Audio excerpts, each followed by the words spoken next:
Hello everyone, I am Joe from OmniPoke, the channel that brings you everything Pokemon, and today, as you can see, we are on the Pokemon trading card game online. I'm bringing you a battle with my fairy deck, which is in front of you right now, hopefully. I'm going to do a quick, brief overview of the deck, decisions that I've made in it, and then we're going to have a couple of battles off the cuff with it, and show you how it plays, I guess. So we have, first of all, I think it's important to say that we have this 3-3 Aromatisse line. Aromatisse has the important ability Fairy Transfer. As often as you like during your turn, before you attack, you may move a Fairy energy attached to one of your Pokemon to another of your Pokemon.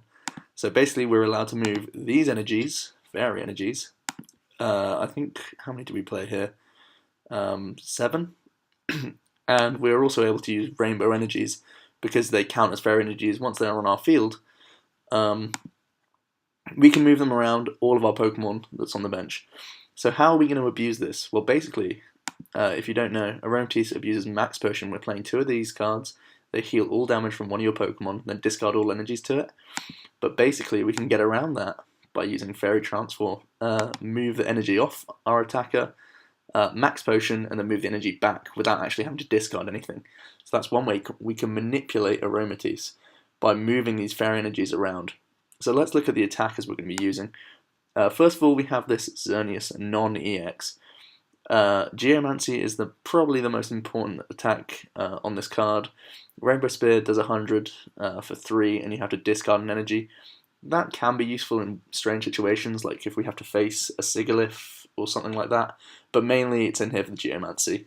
Choose 2 of your bench Pokemon. For each of those, search your deck for a Fairy energy and attach it to that Pokemon, shuffle your deck afterwards. So it's a way of accelerating energy, getting it all on the board so that Aromatisse can move it all around and really get some big attacks going early on in the game. Also, as you can see up here, 130 HP, that's pretty good, so it can sponge a few attacks in the early game. Hopefully that means that we don't go too far behind in the prize trade before we can actually start getting up our attackers. So basically, depending on the matchup, our attackers are going to be different. So one that we have in here regardless, it's pretty much it's just a good vanilla attacker. It can be good against most decks. It doesn't really have a weakness unless we're unfortunate enough to go up against a metal deck, which isn't really in format at the moment, but with the Phantom Forces cards coming out, I can see Xerneas being cut, or at least taken out of this deck. So 170 HP, okay for an EX Pokemon, difficult to take it down.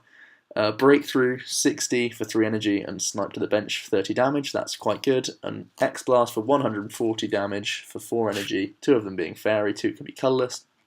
Means that we can pretty much get through like stage 2s and stuff pretty easily. We're not really one-shotting EXs with this guy, but it can put big chunks into things. And because it has a weakness that not many Pokemon in the format right now are, so there's not a lot of metals around, it means it's difficult to knock it out. If you look at like Yveltal and stuff, it has counters. Mewtwo has counters. Lucario has counters. Landorus has counters, and so on. Xerneas, no one's really playing a counter to Xerneas EX, so it's pretty much going to survive one turn unless they get off a big attack against us, which is good because then we can max potion and stuff like that. We're also playing one Virizion EX in here. 2 reasons for this. Verdant Wind is one big reason. It says if you each of your Pokemon that has a grass energy can't be affected by special conditions. As you saw earlier, let me bring it back up, we're playing the Rainbow energy, so when it's attached, it provides every type of energy, but only one at a time. So if we have a Virizion set on our bench, and our active Pokemon has a Rainbow attached to it, it means that it can't be hurt by poison, or, well, it can't even get poisoned, it can't get burned, it can't fall asleep, it can't get paralyzed, etc. And it can't get confused, obviously. So this is great. This helps us tank. It means that people can't Verbank laser us to get our damage down and stuff like that, which is very, very important. Obviously, it can be shut off by Garbodor, but we'll see how it plays out. The second reason is because it's pretty good against Seismitoad. As you can see, the resistance to water is very helpful. Seismitoad's attack is already pretty weak, but that resistance really makes it do nothing against Virizion. It helps us tank very well. Also, it's grass, so it does double damage to Seismitoad back. And with attack of 1 Rainbow and then just a Fairy, it can 2-shot the Seismitoad. It does very good exchange against it. We also have one Mewtwo, great in the late game when we can just stack up all our energy that we've collected, because the idea is we don't really lose energy throughout the game, or we only lose a couple throughout the game because we're trying to not let our things die. So then we can make a big X ball at the end of the game that just wipes something straight off the board. Also, good for opponents who put up a Mewtwo, because Mewtwo can be an issue for us, because a heavy Mewtwo on their side of the field can start getting one-shots on our guys, and we don't want to get one-shot in this deck. That's something we're trying to avoid at all costs. So we just send down our own Mewtwo, take out theirs, and we should be fairly safe. We're also playing one Yveltal EX, as you can see here. Evil Ball, probably the strongest attack in the game right now. It's an X Ball, but with the extra 20, which is great. Unfortunately, it has that dark thing, so the dark cost. So it needs a rainbow on it to be effective. It has good resistance to fighting, so it's very useful. So it can be a good late game cleaner with that Evil Ball. Got good resistance against those fighting decks that are around at the moment, Donphan, and just more big basic type builds with Landorus's and stuff. And we also have this Y-Cyclone attack. It's actually a very underrated attack in my opinion. It's also very good in this deck. It can two-shot EXs with that 90 damage that it puts out there. And you also move an energy to the bench. So this way you're keeping your energy on different Pokemon. So if your opponent is able to get a knockout against us, it means that we're only giving up 1 or 2 energies if it has the TCU, which you can see down there just now. If we're able to Y-Cyclone that away from the Yveltal, we'll only lose 1 energy if this guy was to go down instead of lose 2 or 3. So that's pretty good. And then finally we have these 2 Safeguard type Pokemon. First of all, I'm going to talk about the Suicune. Love this guy in this deck. I only play 1. I would love to put an extra one in here, but as you'll see in a second, space is very tight. But that Safeguard ability, no damage from EXs, it is fantastic. 100 HP, fairly bulky, so it's difficult to take it out from a non-EX in one shot anyway. It means they're going to have to commit 1, maybe 2 energies to something, unless they're playing a deliberate Pokemon like a Raichu or something like that, but even that takes investment. And that Aurora Beam, 70 damage for a Water and DCE, that's fairly easy to achieve. And with a Muscle Band, we're two-shotting EXs, and what's great is it's a Water type, so it's going to OKO Landorus with a Muscle Band on it, which is very nice. Finally, for Pokemon, we have Latias EX. 160 HP is not great, but the reason why it's in here is one word and one word only, Pyroar. Bright Down, its ability means that we do not take damage from Pokemon with abilities themselves. Pyroar, of course, being one of those, and his attack Barrier Break isn't affected by weakness, resistance, or any other effects, which means it goes through Pyroar's intimidating mane. So we can attack Pyroar, it can't attack us back. It's very good. Being a Dragon type as well, not a very common weakness at the moment, which is kind of good, but that 160 HP makes me threat to put it out there in most matchups. It can also be useful against stuff like Plasma, like Lugia, Deoxys. They all have abilities. Vriz and Genesect, if they can't find their G booster, it can be useful, like after we end them and then bring out the Latias and pretty much hope. It has good utility. Unfortunately, this Barrier Break attack isn't all that strong. I guess with a Muscle Band it can two-shot, but this guy's in here mainly for Pyroar. It has other uses in certain games, but still. So on to trainers now. Just a dowsing machine, because I feel like this is the most important card to get, because we can get an extra max potion, we can get any one of these trainers back, which we'll go into now. One Evo Soda, as you can see in the supporters, we're playing Skylers, so it's just a searchable way of getting our Aromatisse out. A Sacred Ash, because Spritzes and Aromatisses may get targeted down by our opponent, brought up with cards like Lysander, and we always want to have Aromatisse active and in the game, so that we can abuse it pretty much. So a Sacred Ash ensures with this 3-3 line, there's always going to have the option to get these guys out. Also, as you can see, we play one-ofs of most of our attackers, bar this one. So if one of these Pokemon causes a real threat to your opponent, and they are able to take it down, we can Sacred Ash and just cause them that headache once again, and hopefully win the game. We're playing 3 Startling Megaphone. This is for Vriz and Genesect, because G-Booster is a real problem for this deck.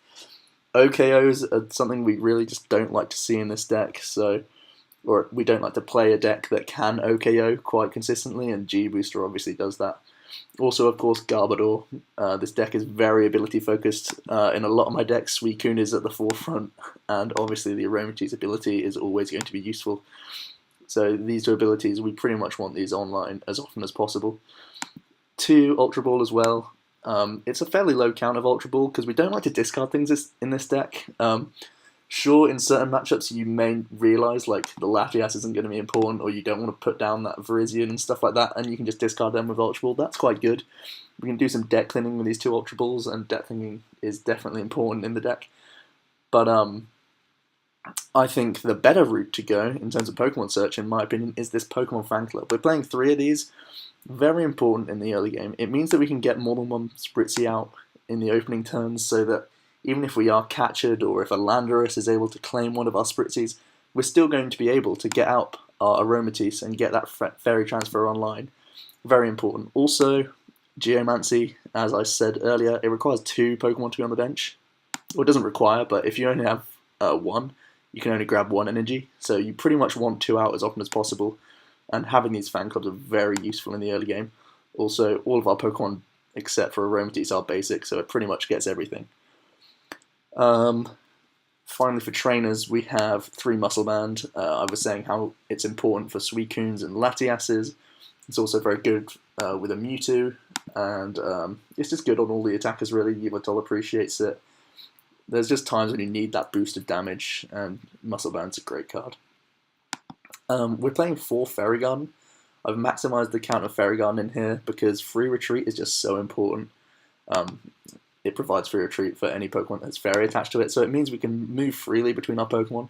This really helps out. When we can't find a max potion, or if we've used 2 already, it means that we can just retreat to the bench and attack with a different option, and force them to have a Lysander to get prizes. It's just denial of prizes, just another way of doing it. Fairy Garden and the combination of Virizion EX, hopefully if this guy's online, we don't have the headache of being asleep for a turn or paralyzed or something, so we can retreat pretty freely unless we're under something like a Snorlax or something that blocks us active, but that's uncommon to be honest. On to supporters, we've already talked about the fan club. We have 4 Sycamore or Juniper and 4 N, pretty staple cards, just great draw. 2 Skies again. There's a handful of trainers in here that become useful at certain times. Chorus, 2 of these, not very good in the early game, but fantastic late game, definitely. You fill your bench pretty much all the time with fairy decks, or at least I like to. I like to have the options of all different attackers. So these 2 Choruses become very handy. Also playing 2 Lysander, I absolutely fall in love with this card.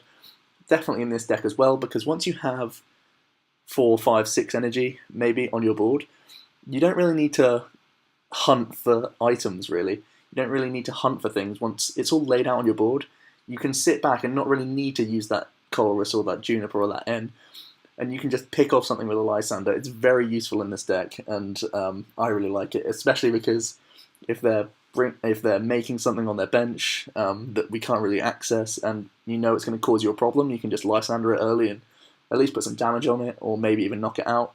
For example, if you're running with Suicune in the active and you see them play down a non-EX attacker, start attaching energy and muscle bands and stuff to it, you want to capture it and kill it before it can really kill your Suicune, and then it means that Suicune's still a headache for them, pretty much. And the only card that I've not talked about is this 1 DCE down here. I've already mentioned the 4 Rainbow and the 7 Fairy. We're playing this 1 DCE because it means that we can attack turn 1 with Mewtwo on those rare occasions where it could be useful. It's just an extra boost as well. It means that Suicune can attack on turn 2, and it means that Yveltal can have an extra damage, an extra 20, and it's useful with Wise Cyclone as well. I just like the utility of having the 1 DCE. So that is the deck, and we're going to go into a battle now and see how it goes.